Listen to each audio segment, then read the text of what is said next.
Hi, this is the Innovation Conversation. I'm Kevin Coupe. And I'm Tom Furphy. And so, one of the things we talked about last time in the Innovation Conversation, I really think it's worth following up on, is the notion that different companies are learning more or less at different speeds with a greater or lesser ability to implement what they learn as we move slowly, grudgingly into a post-pandemic world. But I think we would both agree that, Amazon is probably going to learn faster, implement more, and learn and implement faster than almost anybody else, because that's just built into their culture. It's definitely built into their culture. I remember from my time there, starting 15 years ago, we always talk about kind of experimentation, right? Thinking about the future, trying things, learning from them, iterating, and then ultimately scrapping some things and moving forward into others. And, Amazon is just a machine at doing that. And I think, we're in a time now where this crisis has created such a shock to the system, right? That I think every retailer now feels like they have a huge opportunity to learn, and they're learning real time. To me, it's really going to come down to, it's not necessarily how fast you learn, it's how fast you apply those learnings, right? And the way in which you apply those learnings. Because I think, and even in our conversations with retailers, you hear them thinking about, oh, I should think about micro fulfillment, or I should think about auto replenishment, or, I need to do, change my store pick model, or I need to, change my service somehow. And those are all good learnings, but how are you going to apply them, right? And that's really, I think, what it's going to come down to.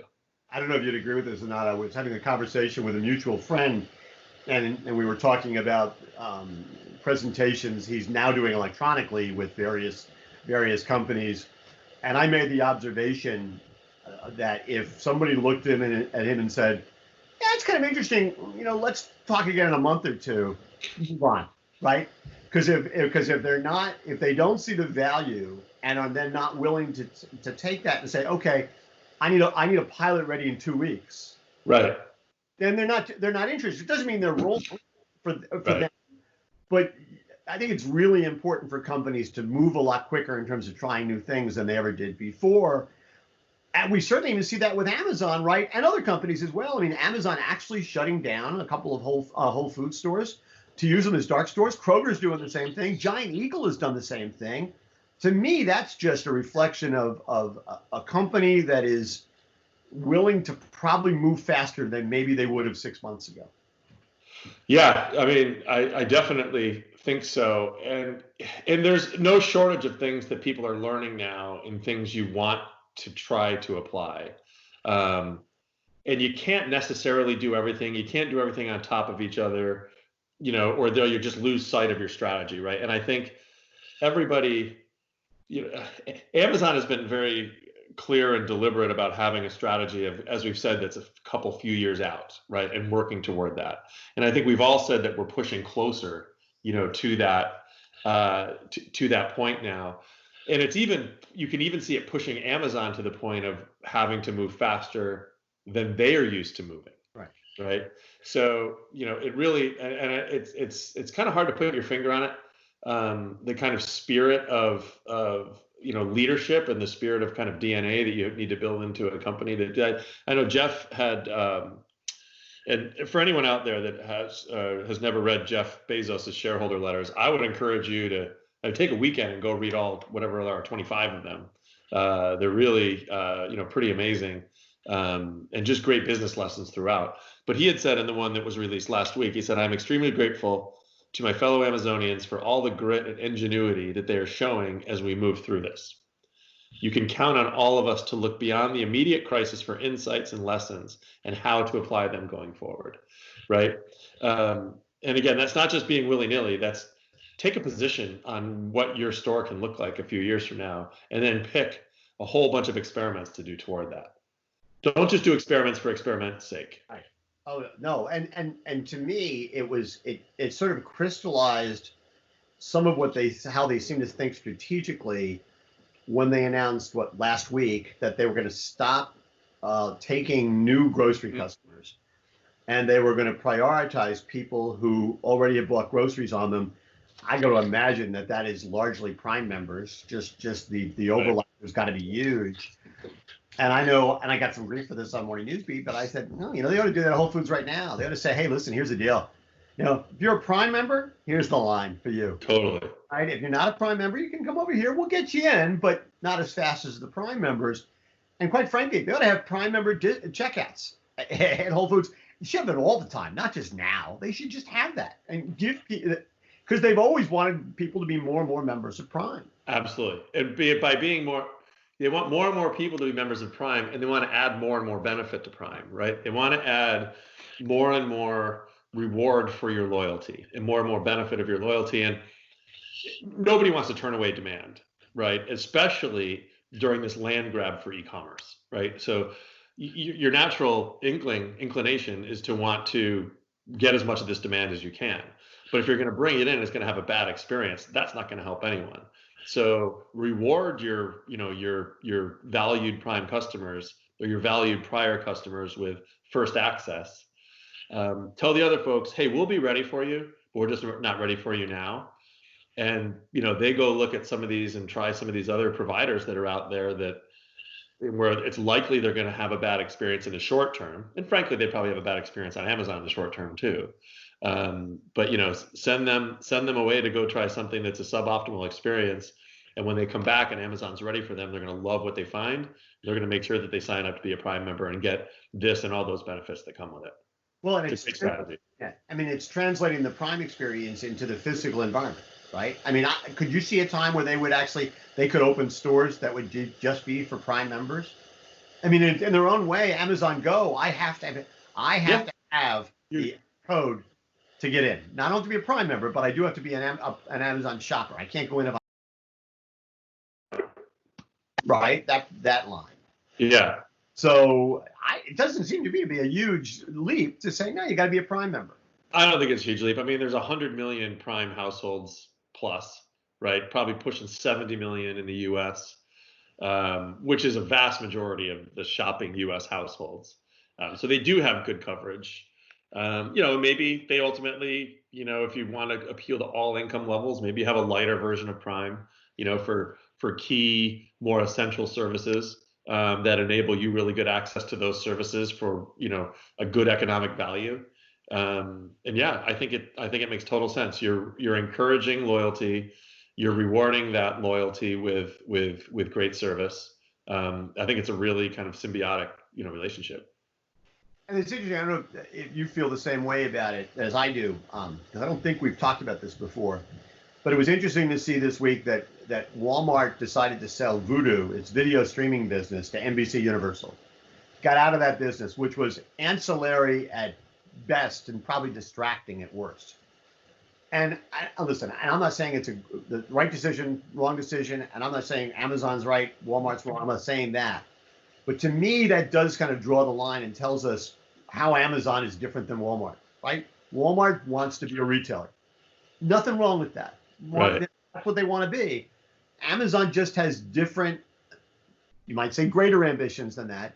Amazon wants to be something more.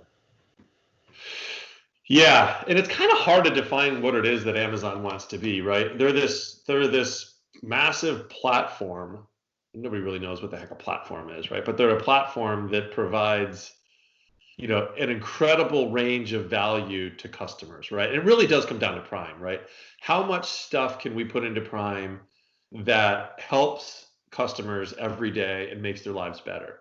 And, you look at things like, AWS and what happens on that side. Well, that's their computing capacity, right? And the leasing out of that computing capacity has enabled them to innovate for their customers faster, right?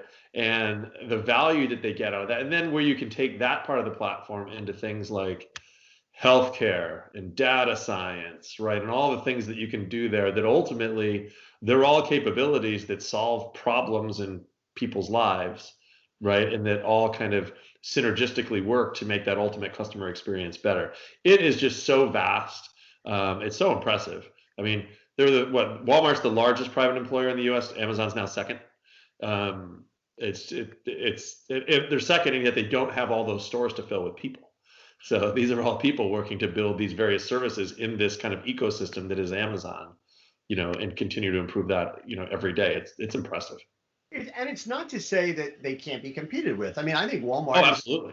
obviously is going to be is a formidable competitor. This is going to be a long-term dog-eat-dog battle that's probably could last decades or longer.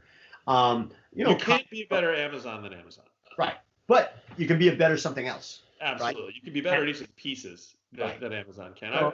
Or a 3-store chain, a retail independent, or maybe you're Walmart, or maybe you're something else.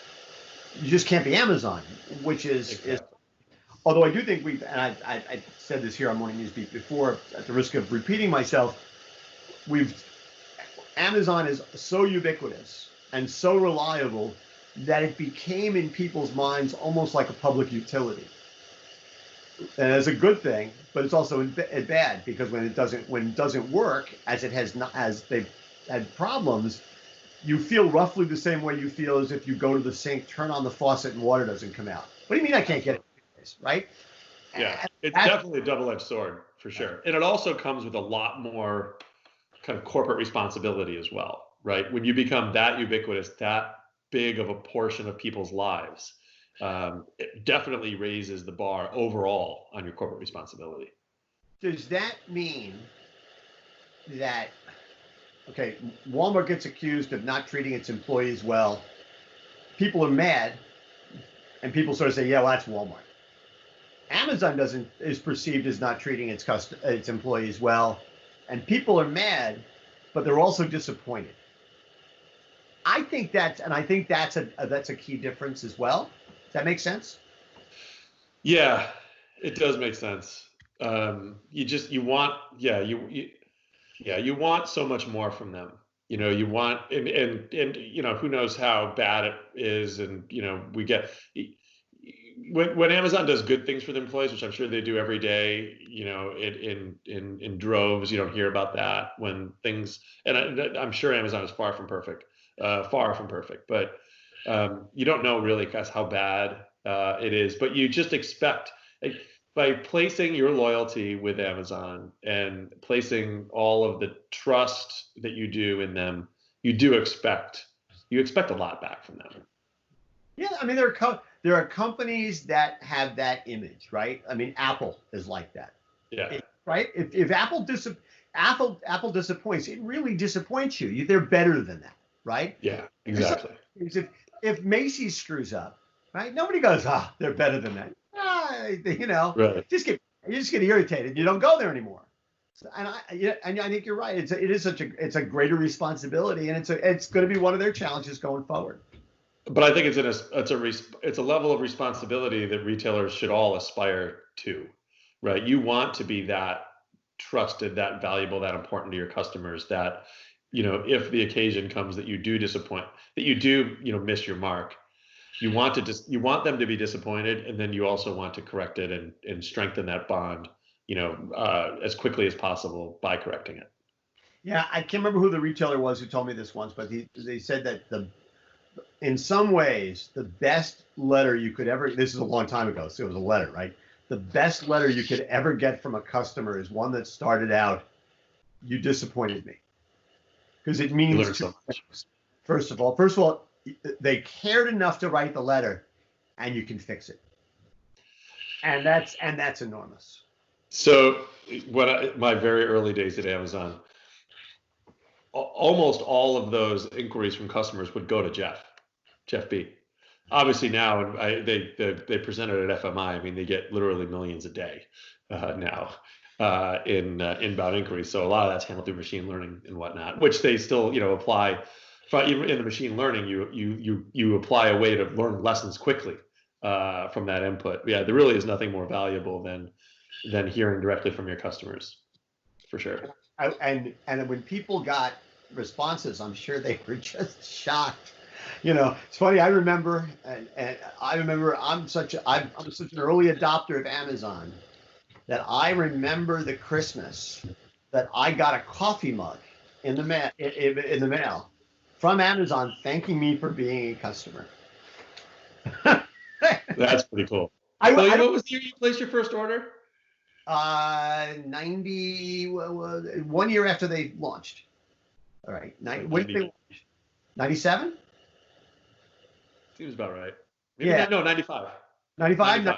It's 96. That's I awesome. go back and see what it was. It's some book for parents about why tigers eat their young, which tells you exactly what I was. That's for another innovation conversation. Well, anyway, and on that note, thanks to all of you once again for watching and listening. And this has been another edition of the Innovation Conversation. I'm Kevin Coupe. And I'm Tom Furphy. We'll see you next time, everybody.